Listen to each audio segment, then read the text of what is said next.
Bien, ya a esta hora vamos a establecer un contacto telefónico con Mario Weissblut, él es coordinador nacional de Educación 2020.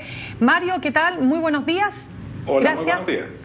Mario, a propósito de esta manifestación bastante masiva, por lo que estamos apreciando en las imágenes que nos llegan directamente desde las cámaras de la Unidad Operativa de Control de Tránsito, Mario, los estudiantes hacían una previa a través de una conferencia de prensa donde decían que las demandas siguen vigentes.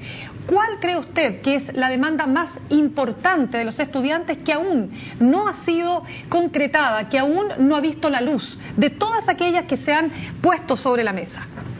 Mira, yo te diría lo siguiente, que hay que separar muy claramente el ámbito de la educación escolar de la educación superior. Son dos temas completamente distintos, ¿no?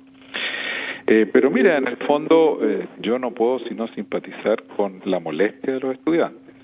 Los estudiantes salieron el año pasado a marchar en contra de la segregación, pidiendo una educación pública más fortalecida y en contra de un lucro en la educación o lucro excesivo, como tú lo quieras llamar. ¿Cuál ha sido la respuesta del gobierno desde las marchas del año pasado hasta hoy en estas materias? La primera, un proyecto de carrera docente que es francamente perjudicial para la educación pública respecto a la privada. La segunda, un incentivo tributario que favorece flagrantemente a la educación privada versus la pública. Entonces, el gobierno no solamente no ha hecho caso a las demandas de los estudiantes, sino que más aún ha ido en la dirección exactamente opuesta. Entonces, esperar que los estudiantes no estén enojados es como un poquito absurdo.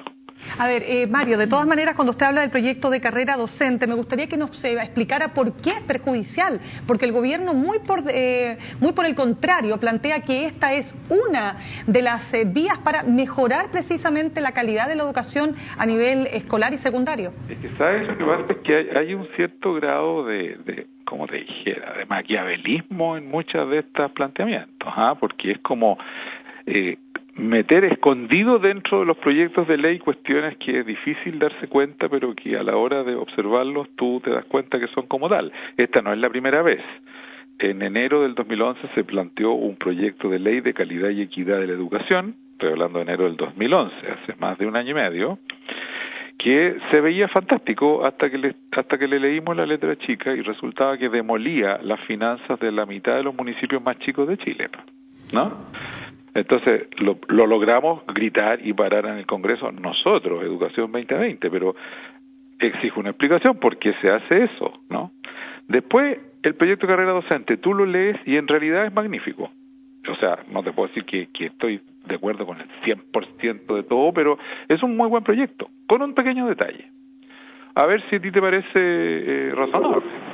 El tratamiento financiero que se le da a la educación pública y a la privada es completamente distinto. En la educación pública está obligada a gastarse los recursos en la carrera docente, lo cual está muy bien. La educación privada puede hacer con esos recursos lo que quiera, desde metérselos al bolsillo a invertir en nuevas escuelas para rodear aún más a las pocas escuelas públicas que van quedando. ¿Te parece que es un trato adecuado darle un trato diferenciado a la educación pública versus la privada? Y en el proyecto de ley de incentivo tributario vuelven a hacer lo mismo, un proyecto de incentivo tributario que favorece a las escuelas particulares con copago respecto a las municipales. Hemos estado chillando, entonces nos hemos pasado desgastándonos en tratar de parar goles. Respecto de cómo poder canalizar nuevamente el diálogo, pero para que sea eficiente, porque hoy día el gobierno dice, mire, nosotros tenemos iniciativas buenas, malas, perfectibles, pero que ya están en el Congreso y que desde ese punto de vista al Ejecutivo no le queda más que esperar cuál es la resolución que hace el Congreso de esas mismas iniciativas, y sin embargo los estudiantes siguen alegando, o más bien pidiendo, que se realicen cambios que objetivamente parece que el gobierno ya no está en condiciones de hacer, porque insisto, toda la discusión se trasladó al legislativo. ¿Hay alguna vía que sienta usted existe todavía posible para que este no sea un diálogo de sordos entre el Ejecutivo y las demandas estudiantiles? Bueno, primero que nada, para que haya un diálogo de sordos tiene que haber diálogo. Después veremos si es de sordos o no. Y hasta ahora, tanto en el año 2011 como en el 2012, la respuesta del gobierno no ha sido... ahora, en el 2011, las propuestas de los estudiantes eran bastante desestructuradas y generales y maximalistas, entonces no había mucha forma de tener diálogo. Sin embargo, si uno lee las propuestas, por ejemplo, de la CONES, ¿no?, son muy sensatas. Yo no te puedo decir que estoy de acuerdo con el 100% de ellas, pero sí con el 70% de ellas. Y habría toda la posibilidad del mundo de que el gobierno se hubiera sentado, no como lo hizo el ministro Beyer ayer, a recibir las propuestas de la CONES. Habría habido toda la posibilidad del mundo de hace un mes y medio, 2 meses, haberse sentado a escuchar lo que querían decir estos estudiantes. Entonces aquí ha habido también una posición de ¿cómo se llama?, de trinchera de parte del gobierno también. Mario, quiero entrar en un punto súper relevante respecto de las demandas y que ha sido también usado por los sectores oficialistas, por el gobierno, porque fíjese que en la encuesta CEP se le pregunta a la gente si cree que es bueno que los padres puedan completar o complementar el subsidio educacional que otorga el Estado a través de un copago, pagando matrícula y o colegiatura para mejorar la educación de sus hijos. Y claro, una amplia mayoría dice que sí, que es bueno. Entonces, la pregunta es, ¿por qué para ustedes eso no es bueno? A ver, el financiamiento compartido, dicho por cuanto especialista académico sólido conozco, primero que nada no se usa en ningún país del mundo, ¿no? O sea, para que vayamos, ¿no? Este invento chilensis, ¿ya? Y es intrínsecamente segregador.